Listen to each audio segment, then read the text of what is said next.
Merci beaucoup Nathalie pour cette lecture qui nous rappelle tout l'amour de Dieu pour le monde. Et j'aimerais juste citer cette phrase qui dit en fait que l'amour est plus fort que la haine. Aujourd'hui, c'est Vendredi Saint. Je crois que le Seigneur aimerait faire une œuvre dans nos vies aujourd'hui. Il aimerait, à travers cette journée, nous rappeler en fait le sacrifice du Christ, l'offrande de Dieu pour l'humanité. Et il aimerait remettre un fondement dans nos vies, et ce fondement, c'est la crainte de Dieu. Nous ne craignons pas Dieu par peur de la peine, mais par espoir d'obtenir la miséricorde.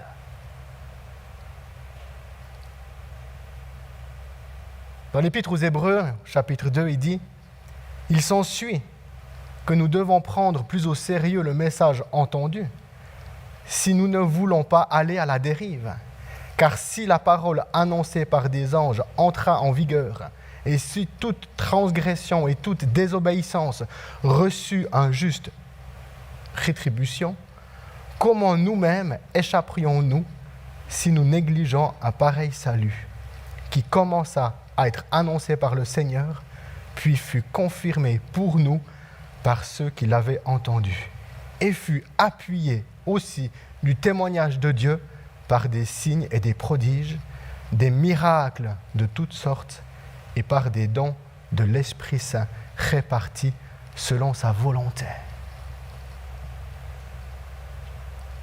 La parole de Dieu nous dit encore dans Hébreux 2, « Ainsi donc, puisque les enfants ont connu le sang et la chair, lui aussi, le Christ, Jésus, pareillement partagea la même condition, afin de réduire à l'impuissance par sa mort celui qui détenait le pouvoir de la mort, c'est-à-dire le diable, et de délivrer ceux qui, par crainte de la mort, passaient toute leur vie dans une situation d'esclave.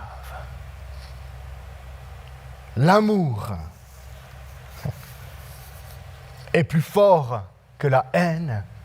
Aujourd'hui, c'est Vendredi Saint. Durant cette journée et dans la lecture que Nathalie nous a faite, je crois qu'il est aussi important de pouvoir comprendre que Jésus, d'une manière libre, a donné sa vie et qu'il n'a pas été une victime ni l'auteur d'un complot. En fait, Jésus est celui qui devait accomplir le plan de Dieu pour l'humanité. Et ce plan de Dieu, c'était et c'est la réconciliation entre Dieu et les hommes, entre Dieu et le monde. Et j'aimerais qu'on puisse se laisser impacter par la parole de Dieu. Je vais lire plusieurs versets afin qu'on puisse comprendre qu'en fait que Jésus, d'une manière libre, a donné sa vie. Dans Jean 15, verset 13, il est dit « Il n'y a pas de plus grand amour que de donner sa vie pour ses amis. » Dans Galates 1, 4, il est dit « Il s'est donné lui-même pour nos péchés, afin de nous arracher à l'actuel monde mauvais, conformément à la volonté de notre Dieu et Père. » Dans Tite 2, verset 14, il est dit « Il s'est donné lui-même pour nous, afin de nous racheter de toute faute et de se faire un peuple qui lui appartienne, purifié et zélé pour de belles œuvres. » Dans la première épître de Jean, chapitre 3, verset 16, « Voici comment nous avons connu l'amour. Christ a donné sa vie pour nous. » Tous ces passages nous rappellent en fait que Jésus, d'une manière libre, est venu donner sa vie pour nous. Il l'a donnée d'une manière librement, à cause de son amour entre le Père, mais aussi de son amour pour le monde. Pourquoi Dieu a donné son Fils unique ? De nouveau, parce que la parole de Dieu nous dit dans l'évangile de Jean au chapitre 3, « Car », notez bien le mot « car », ou bien « en effet », Dieu a tant aimé le monde d'une manière surabondante qu'il nous a donné son Fils unique, afin que quiconque croit en lui ne périsse pas, mais qu'il ait la vie éternelle. Et le verset suivant, verset 17, de nouveau, il dit « Car Dieu n'a pas envoyé son Fils dans le monde pour juger le monde, mais pour que le monde soit sauvé par lui. » Et j'aimerais nous rappeler ce matin qu'en prenant le pain et le vin, nous nous sommes souvenus de la mort et de la résurrection du Christ. En prenant le vin, nous nous souvenons aussi que Jésus il a dit « Ceci est la nouvelle alliance, mon sang répandu pour vous. » Et j'aimerais nous rappeler et rappeler à l'Église qu'aujourd'hui encore, nous sommes dans le temps de la grâce. Et que les versets que je viens de lire de l'évangile de Jean, qui nous dit « Car Dieu a tant aimé le monde », il nous a donné Jésus.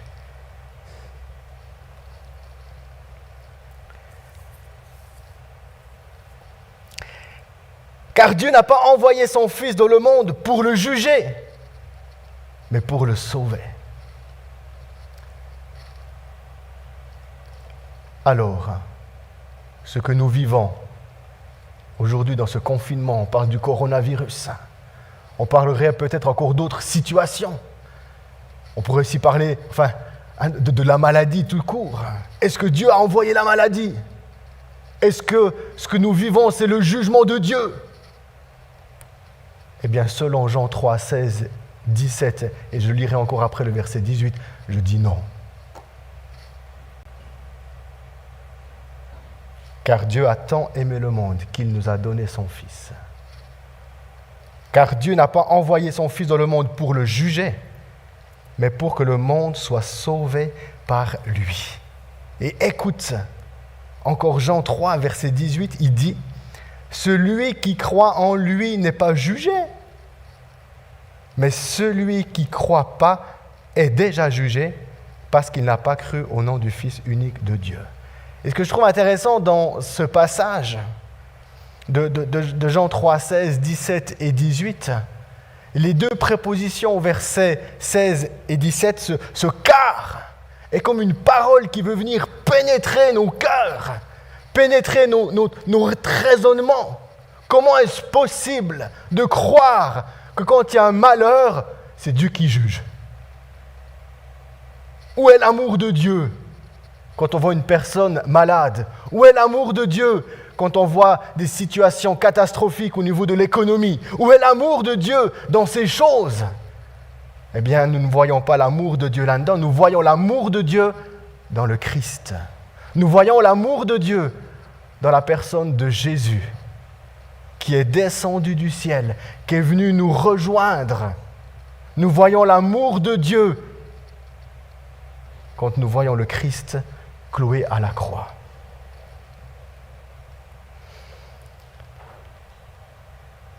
Dieu aime sa création, aime le monde, c'est lui qui l'a créé. Aimer, c'est donner. Aimer beaucoup, c'est donner beaucoup. Et Dieu a tellement aimé le monde qu'il a donné ce qui comptait le plus pour lui. Jésus était parfaitement au clair qu'il devait mourir en tant que propre sacrifice de Dieu.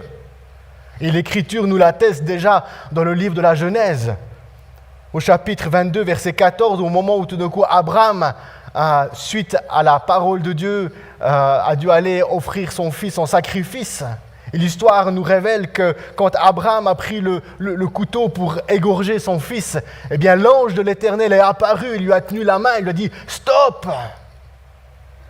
Et à ce moment même, tout d'un coup, Abraham tourne son regard et voit un bouc pris dans les épines. Et Abraham va dire « Adonai, j'irai. » L'Éternel voit, ou bien l'Éternel pourvoira. En fait, Vendredi Saint, c'est comme si Dieu il vient et il dit aux hommes « Arrêtez! Arrêtez! Et laissez-moi faire. Arrêtez! Et laissez-moi faire. » Et c'est Dieu lui-même qui vient pour le monde se donner en sacrifice, parce que Jésus est Dieu. C'est Dieu lui-même qui pourvoit à ce sacrifice. Je trouve dans ma tête, dans mes pensées, j'ai réussi à voir comme la scène de Dieu qui porte l'agneau et qui dit « c'est moi qui viens ». Parce qu'en fait, le sacrifice que nous trouvons dans l'Ancien Testament avec les boucs, c'était en fait cet agneau qui portait et qui prenait le péché du peuple, afin qu'il puisse recevoir le pardon de Dieu. Et Dieu, à cause de son amour, il est venu dans ce monde portant, lui, le sacrifice, afin de pouvoir sauver tous ceux qui croient, afin de pouvoir sauver tous ceux qui mettent leur confiance dans le Christ. Celui qui croit en lui n'est pas jugé, parce que le jugement est tombé sur le Christ. Mais celui qui ne croit pas est déjà jugé. Et dans cette question, je me suis dit, mais qui pourrait me juger ? Dans cette réflexion de Jean 3,18, dans cette lecture de Jean 3, 16, 17 et 18, la personne qui se juge, c'est elle-même. Dieu ne condamne plus les hommes. En Jésus-Christ, Dieu ne condamne pas. C'est la bonne nouvelle que nous devons proclamer aujourd'hui. C'est Vendredi Saint, l'amour plus fort que la haine. Dieu ne condamne pas. Dieu aime. Et le destin final de celui qui met sa confiance en Jésus, c'est la vie éternelle. Une vie au-delà de ce que nous pouvons vivre, une espérance que la mort a perdu son pouvoir. Hébreu, la lecture que j'ai faite avant de l'Épître aux Hébreux, que Christ est venu pareillement comme nous, la même chair, le même sang, et par sa vie, il a réduit à l'impuissance le pouvoir de la mort. Et celui qui détenait le pouvoir de la mort, c'est le diable, l'ennemi de nos âmes, celui qui vient susciter tout le temps la rébellion dans nos cœurs, dans le cœur de l'homme. Celui qui se tourne à Jésus est délivré de ce pouvoir de la mort et il reçoit la réconciliation avec Dieu. Et dans cette réconciliation, ce Dieu qui est peut-être au ciel loin devient proche. Et celui qui est réconcilié, il appelle Dieu Père.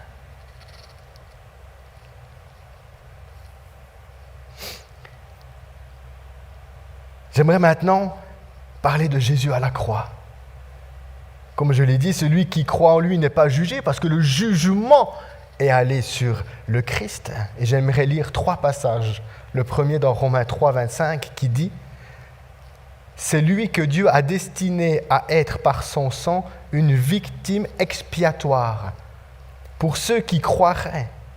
Il démontre ainsi sa justice puisqu'il avait laissé impunis les péchés commis auparavant à l'époque de sa patience. » Dans 1 Jean 2,2, il est lui-même la victime expiatoire pour nos péchés, et non seulement pour les nôtres, mais aussi pour ceux du monde entier. Waouh! Pas juste pour nous, mais pour le monde entier.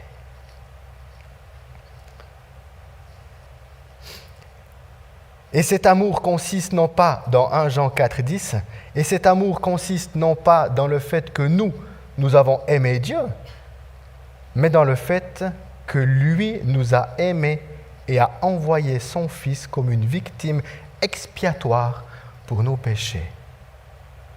Le mot expiatoire, expiation, dans le sens, c'est un mot où son sens est de nouveau très très large.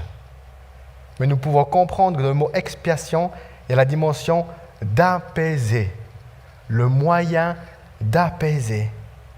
L'expiation, c'est le sacrifice qui subit la colère de Dieu afin que Dieu nous soit rendu propice et nous devienne favorable. L'œuvre de la croix nous révèle que nous avons un Dieu qui est juste et qui ne laisse pas les péchés impunis. Mais comme Dieu voulait vivre la réconciliation avec nous, avec toi, il a choisi, même avant la fondation du monde. Ça veut dire que Dieu n'a pas été pris de court par rapport à toute la situation du monde. Il n'a pas été pris de court par rapport à la chute d'Adam et Ève dans le jardin d'Éden où ils ont pris ce fruit défendu. Dieu n'a pas été pris de court. Mais il nous révèle qu'il est un Dieu qui est juste.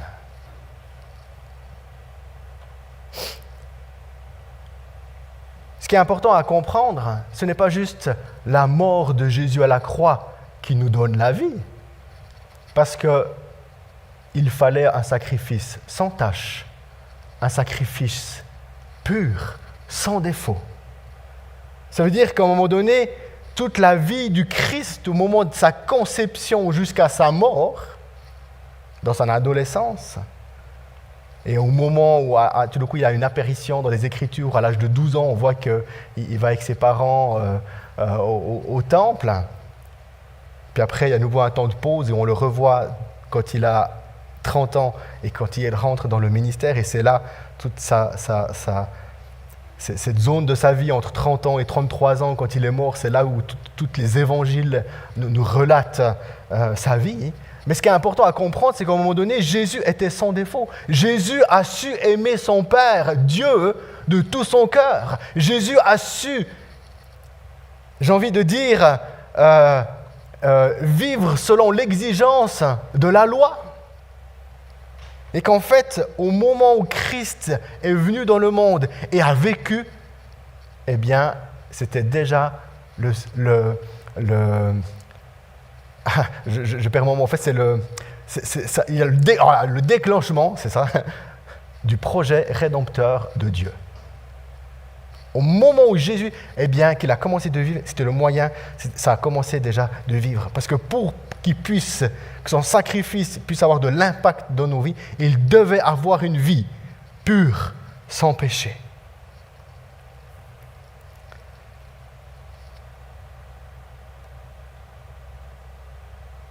Il devait vivre, pour que le sacrifice puisse avoir de l'impact, il devait vivre une obéissance parfaite dans sa relation avec le Dieu, avec le Père. Et en même temps, il devait aussi souffrir. Parce que sa souffrance qu'il a pu vivre, eh bien, cette souffrance, c'est le fait qu'il a porté, en fait, la colère de Dieu. Et Dieu devait, par ce biais, manifester sa justice parce que nous avons un Dieu qui est juste.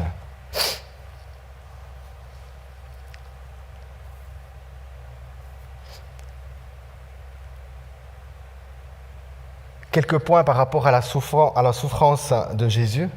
On voit qu'en fait, Jésus a souffert quand il a été tenté dans le désert, dans Luc 4, lorsqu'il a jeûné pendant 40 jours. Il a souffert quand il a été soumis aux attaques même de Satan. Il a souffert en grandissant vers la maturité. L'Épître aux Hébreux, chapitre 5, nous dit « Il a appris bien qu'il fût le Fils l'obéissance parce qu'il a souffert. » Il a souffert lors de l'opposition des responsables du pays pendant la majeure partie de son ministère sur terre. Lui qui était bon, lui qui était rempli d'amour, lui qui était la parole pure de Dieu. Il a tellement eu d'opposition. Il a tellement tout d'un coup dû se fuir parce qu'on voulait le lapider, on le cherchait pour le faire mourir. Toute cette oppression qu'il a dû subir durant son temps de ministère, cette souffrance, il l'a portée. Il a aussi souffert quand il a appris la mort de Lazare. La parole de Dieu nous dit qu'il a été attristé dans son esprit. Nous pouvons aussi penser que Jésus a souffert. La Bible ne le dit pas, mais nous pensons que Joseph, son père terrestre, le mari de Marie, a été mort. Eh bien, dans l'amour qu'il devait porter pour ses parents, il a dû connaître la souffrance. Cette souffrance, Ésaïe nous le dit, au chapitre 53, verset 3, qu'il est un homme de douleur habitué à la souffrance. Et qu'en fait, toute cette souffrance qu'il a subie sur terre, il était en train de porter sur lui le jugement de Dieu. Il a porté encore une autre souffrance. Il a vécu cette souffrance physique quand on l'a aussi crucifié, quand on l'a fouetté devant le tribunal romain. Mais il a connu une souffrance encore pire que celle-là, c'est la souffrance psychologique. La souffrance psychologique de porter notre culpabilité a été encore, je pense, plus lourd et plus dur que les autres. Encore une autre souffrance, encore plus dure, c'est qu'il a vécu la souffrance de la colère de Dieu. La colère de Dieu. Moi, je me souviens quand j'étais enfant, je n'étais pas un enfant saint, je me suis fait gronder. Et je me souviens que de temps en temps, ça pouvait arriver que mon père, il élevait la voix. Quand tout d'un coup, j'avais fait d'une manière un peu subtile une bêtise. Et rien que d'entendre déjà mon père élever sa voix sur moi, j'en tremblais déjà. Imagine Jésus. La colère de Dieu qui se déverse sur lui. Là maintenant, on voit l'amour de Dieu pour le monde. Vu que nous avons un Dieu qui est juste et qui ne laisse pas impunis les péchés, il n'a pas déversé sa colère sur le monde, mais sa colère, elle s'est concentrée sur une personne, le Christ.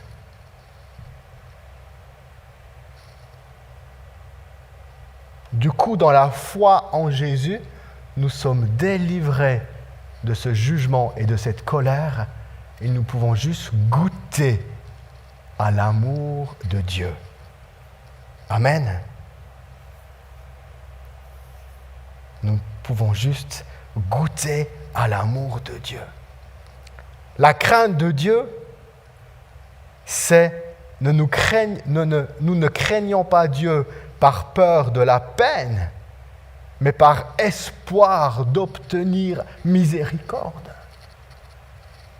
Si lui n'a pas laissé son Fils échapper à la croix, parce qu'il devait porter le jugement à notre place, à plus forte raison, nous devons avoir la crainte de Dieu que oui, son jugement va se faire. Et dans cette crainte, nous nous approchons de lui. Avec crainte, avec respect. Et nous accueillons son sacrifice. Nous reconnaissons que Christ à la croix a porté notre péché. Nous reconnaissons que Christ à la croix a porté notre punition. Nous reconnaissons qu'à la croix, il a subi à notre place le jugement de Dieu. Il a porté notre péché, il a porté mon péché. Et avec crainte, je reçois ce sacrifice. Je reçois la vie de Christ. Parce que comme je l'ai lu,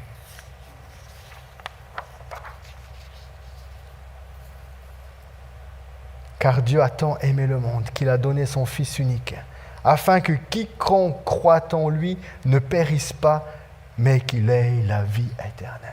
Celui qui croit en Jésus, celui qui se repent de sa vie, de son péché, eh bien, il reçoit la vie éternelle.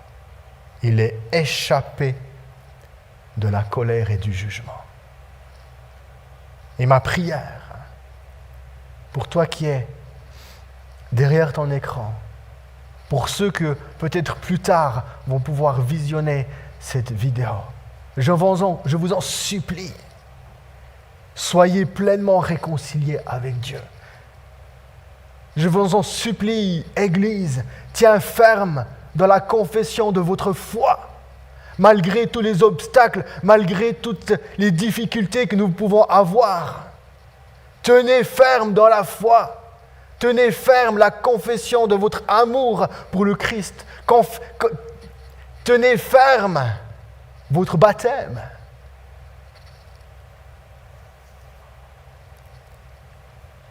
Parce qu'un jour, nous allons recevoir la couronne de la vie pour tous ceux qui vont persévérer jusqu'à la fin.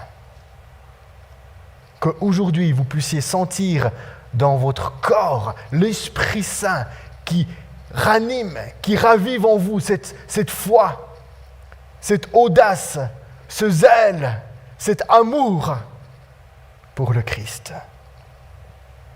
Je vous en supplie, gardez la foi en tout temps. Car aujourd'hui est un jour glorieux. Car aujourd'hui, c'est l'amour parfait de Dieu dans le monde. Christ a porté à la croix notre péché.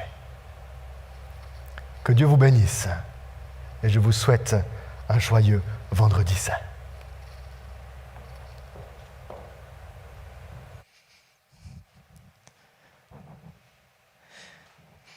Merci David pour ton message tellement plein d'espoir pour ce jour. Oui, c'est un jour, ce jour où on veut se souvenir de ce que le Seigneur a fait pour nous, mais que la mort n'a pas le dernier mot. La croix, elle a vaincu la mort, Jésus a vaincu la mort et on veut être dans cette attente de se réjouir tous ensemble dimanche prochain. C'est pourquoi on vous donne rendez-vous dimanche soir à 18h pour le culte de Pâques, la célébration de Pâques où on pourra se réjouir tous ensemble. Alors soyez là. On vous souhaite une bonne journée et à tout bientôt. Merci, au revoir.